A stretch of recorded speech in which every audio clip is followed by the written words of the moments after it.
होंगे और आप सभी की पढ़ाई भी बहुत ही अच्छी चल रही होगी। प्यारे बच्चों, आज का क्लास आप सभी बच्चों के लिए बहुत ही ज्यादा इंपॉर्टेंट है, क्योंकि आज के क्लास में हम लोग पढ़ने वाले हैं क्लास 12th बायोलॉजी का 70 मोस्ट इंपॉर्टेंट ऑब्जेक्टिव क्वेश्चन, और ये सारे प्रश्न आपके बोर्ड एग्जाम के लिए बहुत ही ज्यादा इंपॉर्टेंट है। तो आज के क्लास को आप सभी बिल्कुल ध्यान से देखिएगा और आज के क्लास में दिए जाने वाले बायोलॉजी के इस 70 ऑब्जेक्टिव को आप लोग अच्छे से याद भी कर लीजिएगा, क्योंकि इस प्रकार के प्रश्नों के आपके बोर्ड परीक्षा में पूछे जाने के चांसेस बहुत ही ज्यादा होते हैं। देखिए, पहला नंबर सवाल जो है वो आपके फोन के स्क्रीन पर ये रहा। सभी बच्चे चैट सेक्शन में आंसर को भी लगाते चलना और लास्ट में बताना कि इस 70 ऑब्जेक्टिव में आप लोग सही कितना कर पाते हो। और अगर आप हमारे साथ पहली बार जुड़ रहे हो तो चैनल पे नए हो तो सब्सक्राइब करके जुड़ भी सकते हो हमारे साथ। देखिए, पहला नंबर सवाल करा, निम्नलिखित में किसमें बाह्य निषेचन होता है, बता दो आप लोग। Which of the following external fertilizer occurs, क्या होगा इसका सही जवाब, सभी बच्चे लगाएंगे चैट सेक्शन में।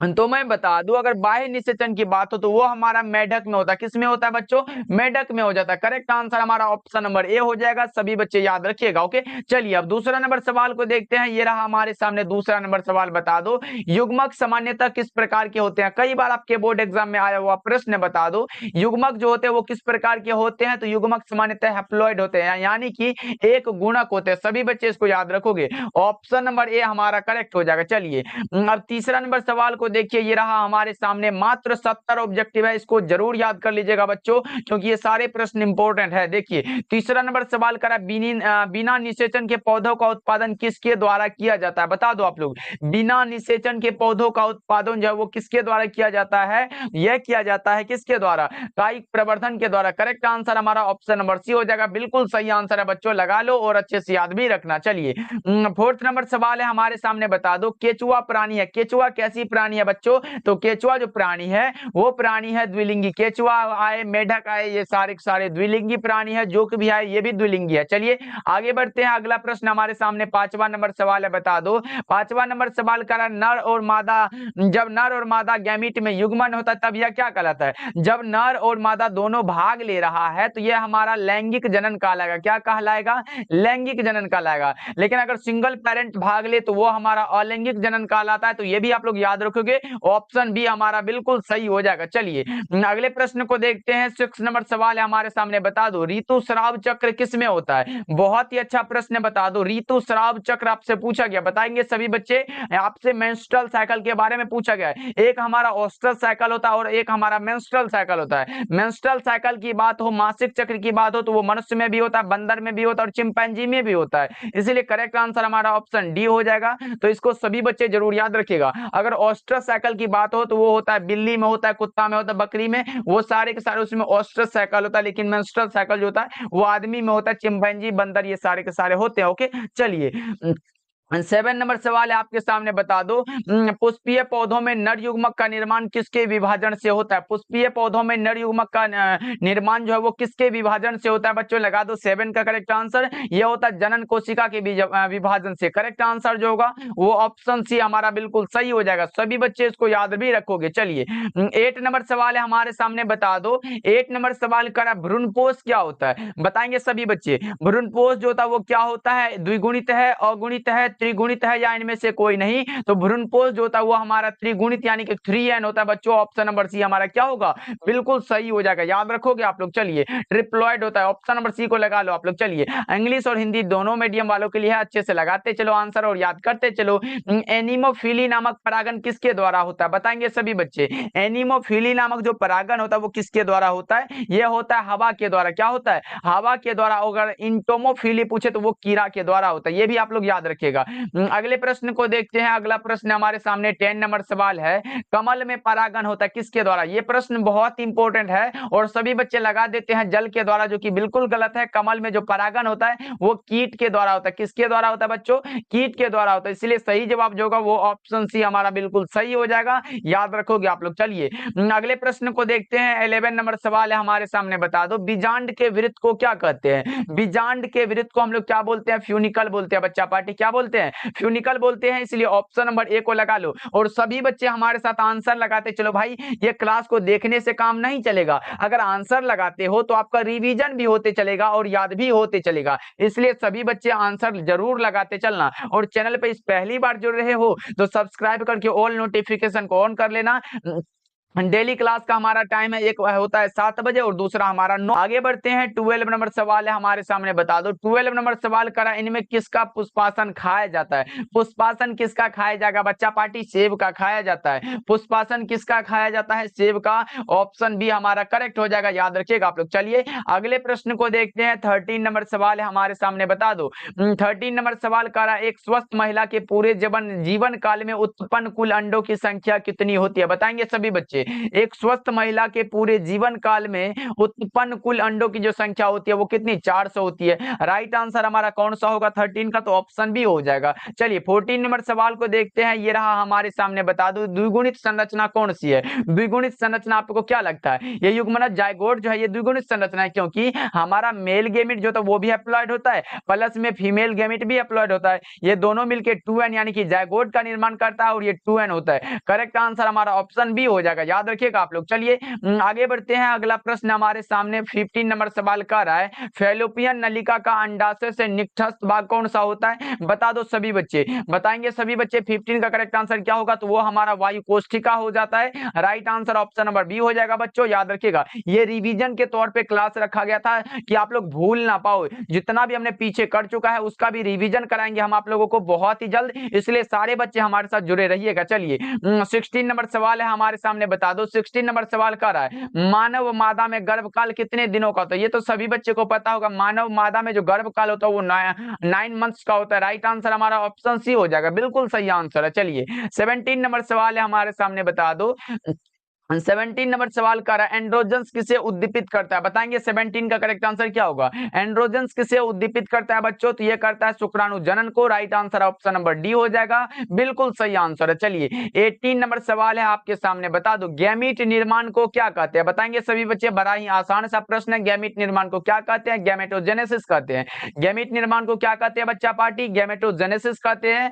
जितने भी बच्चे ऑप्शन नंबर ए को लगाए हो उसका सही हो जाएगा। चलिए 19 नंबर सवाल है आपके सामने, बता दो 19 नंबर सवाल का है, कैपेसिटेशन एक प्राकृतिक क्रिया है जो होती है, क्या होती है, किसमें होती है, ये पूछा गया आप लोगों से। बता दो कैपेसिटेशन एक प्राकृतिक क्रिया है जो होती है, वो होती है मादा जनन मार्ग में। ऑप्शन बी आपका सही हो जाएगा, ऑप्शन बी लगा लो। चलिए 20 नंबर सवाल है आपके सामने, बता दो उच्च मृत्यु दर के कारण जनसंख्या में तीव्र ह्रास क्या कहलाता है? उच्च मृत्यु दर के कारण जनसंख्या में जो है तीव्र ह्रास जो कहलाता है वो कहलाता है जनसंख्या अवनपन कहलाता है, इसलिए करेक्ट आंसर हमारा ऑप्शन नंबर बी हो जाएगा, बिल्कुल सही आंसर है, याद रखिएगा आप लोग। चलिए आगे बढ़ते हैं, 21 नंबर सवाल है हमारे सामने, बता दो जन नियंत्रण की सर्वाधिक उपयुक्त विधि कौन सी है? बहुत ही प्रश्न अच्छा है, लगा दो 21 का करेक्ट आंसर क्या होगा? जन नियंत्रण की सर्वाधिक उपयुक्त विधि जो है वो हमारा होता है कौन सा? बांध्यकरण होता है। ऑप्शन नंबर डी आपका सही हो जाएगा, याद रखिएगा बच्चों। और क्लास को भी सभी बच्चे लाइक करते चलेगा बच्चा पार्टी, आप लोग लास्ट में करने के चक्कर में भूल जाते हो लाइक करने के लिए, इसलिए सभी बच्चे लाइक भी करते चलिएगा। देखो 22 नंबर सवाल है, कॉपर टी का कार्य क्या होता है? बता दो आप लोग, कॉपर टी का जो वर्क है, कार्य है, वो क्या होता है? वो होता है निषेचन को रोकता है। क्या करता है? निषेचन को रोकता है। ऑप्शन नंबर सी बिल्कुल सही हो जाएगा, इसका कार्य है कि फर्टिलाइजेशन को रोकना। करेक्ट आंसर हमारा ऑप्शन सी हो जाएगा। चलिए अगले प्रश्न को देखते हैं, अगला प्रश्न है 23 नंबर सवाल है, देखो 23 नंबर सवाल का है, जननांग मस्सा निम्नलिखित में से किसके द्वारा फैलता है? जननांग मस्सा जो है फैलता है वो किसके द्वारा फैलता है? बताओगे 23 का करेक्ट आंसर सभी बच्चे, ये फैलता है पेपिलोमा विषाणु के कारण। राइट आंसर हमारा ऑप्शन डी हो जाएगा, याद रखोगे बच्चों। चलिए 24 नंबर सवाल है आपके सामने, बता दो आनुवांशिकता के नियम को किसने प्रस्तावित किया था? आनुवांशिकता के नियम को किसने प्रस्तावित किया था बच्चा पार्टी? लगा दो 24 का राइट आंसर क्या लगाओगे आप लोग? ये क्या था? मेंडल साहब ने, सभी बच्चे को पता होगा, याद रखिएगा, ये भी प्रश्न कई बार आपके बोर्ड एग्जाम में आया हुआ है। चलिए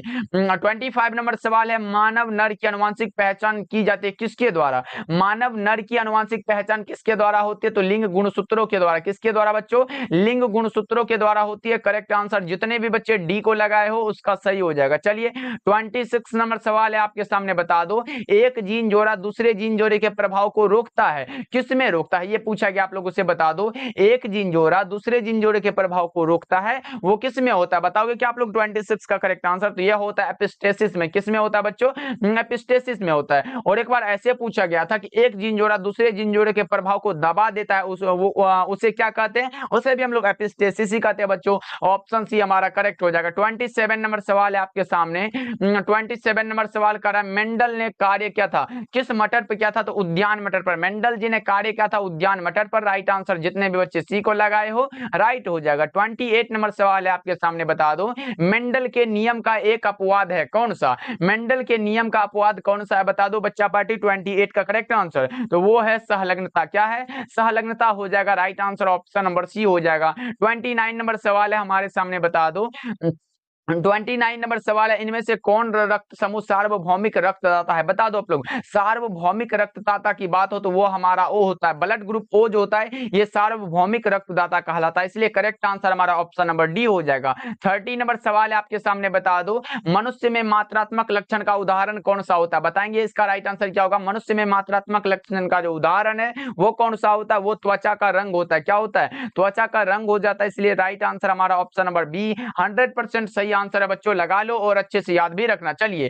31 नंबर सवाल है हमारे सामने, बता दो लेकोपेरोन में कितने संरचनात्मक जीन होते हैं? लेकोपेरोन में कितने संरचनात्मक जीन होते हैं? पहले तो आप लोग ये बता दो कि लेकोपेरोन जो है ये किसने प्रस्तावित किया है? बता दो आप लोग, अगर पता हो तो सभी बच्चे लगा दो। लेकोपेरोन जो है ये किसने प्रस्तावित किया, यानी कि ये किसके द्वारा दिया गया था? तो यह दिया गया था जैकब एवं मोनोड के द्वारा। और ये इसमें संरचनात्मक जीन 3 होते हैं। कौन से बता दो आप लोग। एक होता है जेड होता है, एक जेड होता है, वाई होता है तथा ए होता है, बस 3 होता है। राइट आंसर हमारा ऑप्शन नंबर सी हो जाएगा, बिल्कुल सही आंसर है। चलिए 32 नंबर सवाल है, न्यूक्लिक अम्ल पॉलीमर है किसका? न्यूक्लिक अम्ल पॉलीमर होता है न्यूक्लियोटाइड का। किसका होता है? न्यूक्लियोटाइड का होता है। करेक्ट आंसर 32 का ऑप्शन ए हो जाएगा। चलिए 33 नंबर सवाल को देखते हैं। 33 नंबर सवाल कह रहा है वर्णांधता में रोगी पहचान नहीं पाता है, नहीं पहचान पाता है किस रंग को? बता दो वर्णांधता जो है होता है उसमें रोगी किस रंग को पहचान नहीं पाता है? वो होता है लाल तथा हरे रंग को, जो कि पहचान नहीं पाता है। राइट आंसर हमारा ऑप्शन नंबर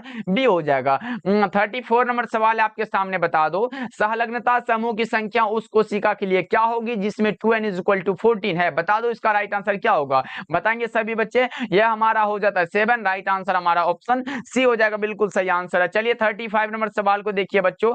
35 नंबर सवाल कर रहा है, देखो डीएनए अणु में अगर साइटोसिन 18% है तो एडेनिन का प्रतिशत कितना होगा? बताएंगे सभी बच्चे। ये हमारा 32% हो जाता है। लगा लो ऑप्शन डी हमारा बिल्कुल सही हो जाएगा। ओके जी। और डेली क्लासेस का टाइम है, एक हमारा 7 बजे होता है और दूसरा 9 बजे होता है, तो दोनों क्लास को आप लोग जरूर ज्वाइन करोगे। 36 नंबर सवाल कर रहा है, इनमें कौन सा नाइट्रोजन बेस आरएनए में नहीं पाया जाता? आरएनए के लिए नाइट्रोजन बेस आपसे पूछा गया, बता दो सभी बच्चे। डीएनए के लिए पूछे तो एडिनिन होता है, गुआनिन होता है, साइटोसिन और थाइमिन होता है। लेकिन अगर आरएनए के लिए पूछे तो क्या लगाओगे आप लोग? उसमें हमारा होता है एडिनिन होता है, गुआनिन होता है, साइटोसिन होता है और यूरासिल होता है। यूरासिल तो आप बता दो कौन सा दिया गया है। 36 का राइट आंसर हमारा क्या होगा?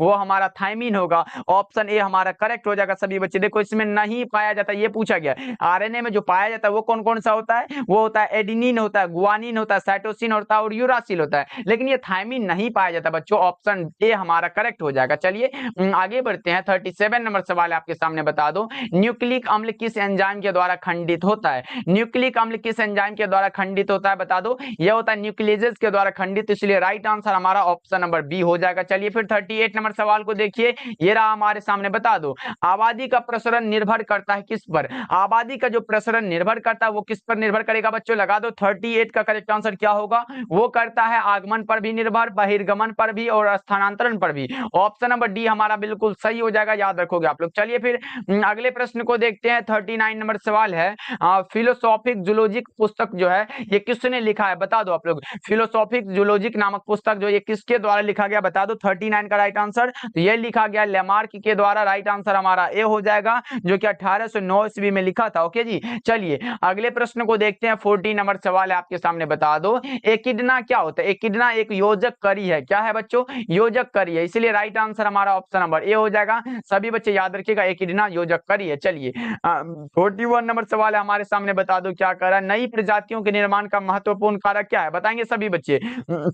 नई प्रजातियों के निर्माण का जो महत्वपूर्ण कारक होता है वो क्या होता है, तो ये उत्परिवर्तन होता है। और यह प्रश्न कई बार आपके बोर्ड एग्जाम में आ चुका है बच्चों, इसलिए इसको जरूर याद रखोगे। नई प्रजातियों के निर्माण का जो महत्वपूर्ण कारक है वो है उत्परिवर्तन। चलिए 42 नंबर सवाल है आपके सामने, बता दो 42 नंबर सवाल करा, डायनासोर क्या है? ये तो विलुप्त सरीसृप है, आपको सबको पता होगा डायनासोर अभी विलुप्त है, इसलिए करेक्ट आंसर हमारा क्या होगा, ऑप्शन नंबर बी हो जाएगा, बिल्कुल सही आंसर है। 42 का जितने भी बच्चे बी लगाए हो उसका सही हो जाएगा। चलिए अगले प्रश्न को देखते हैं। अगला प्रश्न हमारे सामने, अगला प्रश्न कह रहा है 43 नंबर सवाल है, मनुष्य में प्लाज्मोडियम की संक्रमण अवस्था क्या होती है? मनुष्य में प्लाज्मोडियम की संक्रमण अवस्था जो होती है वो क्या होती है, बता दो आप लोग फटाफट से। 43 का राइट आंसर तो वो हमारा होता है स्पेरोजोइट होता है, राइट आंसर हमारा ए हो जाएगा, 43 का ए राइट आंसर है। चलिए 44 नंबर सवाल को देखते हैं, ये रहा आपके सामने, एंट अमीबा इनमें से क्या होता है, प्रोटोजोआ है। एंट अमीबा क्या है बच्चों, प्रोटोजोआ है, राइट आंसर आपका सी हो जाएगा। 45 नंबर सवाल है आपके सामने, ये रहा, बता दो ट्रिपल एंटीजन टीका का उपयोग नहीं होता है, किसके लिए नहीं होता है? ट्रिपल एंटीजन टीका का उपयोग जिसके लिए नहीं होता है, बता दो 45 का राइट आंसर क्या होगा? यह जो नहीं होता वो टाइफाइड के लिए नहीं होता है, इसलिए सही जवाब ऑप्शन सी हो जाएगा। अगले प्रश्न को देखते हैं। अगला प्रश्न है 46 नंबर सवाल, बता दो अत्यधिक मात्रा में अल्कोहल के सेवन से कौन सा अंग सबसे ज्यादा प्रभावित होता है? वो हमारा होता है यकृत, लीवर जिसको बोलते हैं, राइट आंसर भी हो जाएगा। अत्यधिक मात्रा में अल्कोहल के सेवन से वो क्या होता है, प्रभावित होता है, वो जो सबसे है वो है हमारा यकृत। चलिए 47 नंबर सवाल है आपके सामने, बता दो 47 नंबर सवाल कर रहा है, जुकाम यानी कि साधारण ठंड जो लग जाना होता है वो किसके द्वारा होता है, बता दो आप लोग। ये तो बड़ा ही आसान है, कई बार मैं बता भी चुका हूं। 47 का लगा दो, क्या होगा, यह होता है राइनो विषाणु के कारण, राइट आंसर हमारा सी हो जाएगा। अगले प्रश्न को देखते हैं। 48 नंबर सवाल है, विडाल परीक्षण ज्ञात करने के लिए कौन सा होता है? टाइफाइड होता है।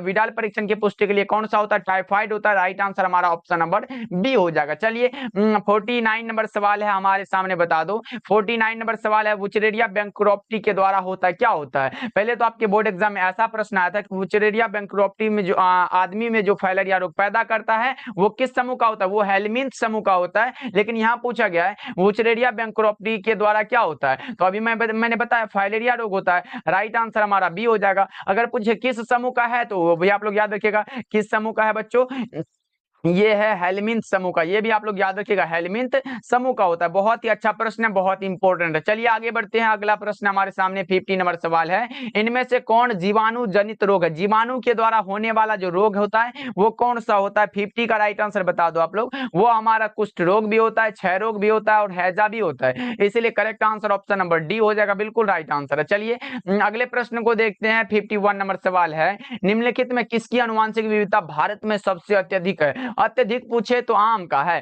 क्या है बच्चों, आम है, तो राइट आंसर आपका क्या होगा, ऑप्शन नंबर डी हो जाएगा, बिल्कुल राइट आंसर। चलिए फिर 52 नंबर सवाल है आपके सामने, बता दो 52 नंबर सवाल कह रहा है, सर्वाधिक निर्मित परजीवी गाय का नाम इनमें से कौन सा था? बता दो 52 का राइट आंसर क्या होगा, सर्वप्रथम निर्मित परजीवी गाय का जो नाम है उनमें से कौन सा था? वो था रोजी, क्या था बच्चों, रोजी था, करेक्ट आंसर हमारा ऑप्शन नंबर डी हो जाएगा। चलिए फिर 53 नंबर सवाल को देखिए, ये रहा आपके सामने, बता दो विश्व की सबसे अच्छी दुधारू नस्ल कौन सा होता है? विश्व की सबसे अच्छी दुधारू नस्ल जो है वो है होल्स्टीन फ्रिजियन होता है, राइट आंसर हमारा ऑप्शन नंबर सी बिल्कुल राइट आंसर है। चलिए फिर 54 नंबर सवाल को देखिए बच्चों, 54 नंबर सवाल कर रहा है, मिट्टी को उपजाऊ बनाने में कौन सहायक होता है? सबसे इंपॉर्टेंट प्रश्न है, बता दो मिट्टी को उपजाऊ बनाने में कौन सहायक होता है? वो होता है जैविक खाद होता है, क्या होता है बच्चों, जैविक खाद हो जाता है, इसलिए करेक्ट आंसर हमारा ऑप्शन नंबर बी हो जाएगा। चलिए 55 नंबर सवाल है हमारे सामने, बता दो गोल्डन यानी कि सुनहरा धान में कौन सा विटामिन पाया जाता है? वो विटामिन ए होता है। गोल्डन यानी कि सुनहरा धान में विटामिन ए की मात्रा होती है, राइट आंसर हमारा ऑप्शन नंबर बी हो जाएगा।